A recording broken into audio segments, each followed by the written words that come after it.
Birds like confetti, we fly together until we reach the sun.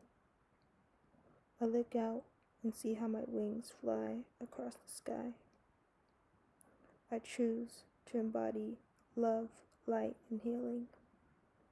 Lord knows we've been through so much trials and tribulations through this past year and years before.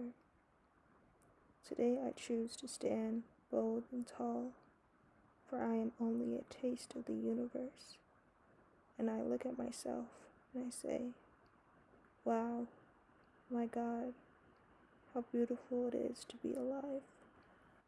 I am Gloria Muhammad, architect of words and healer of generations.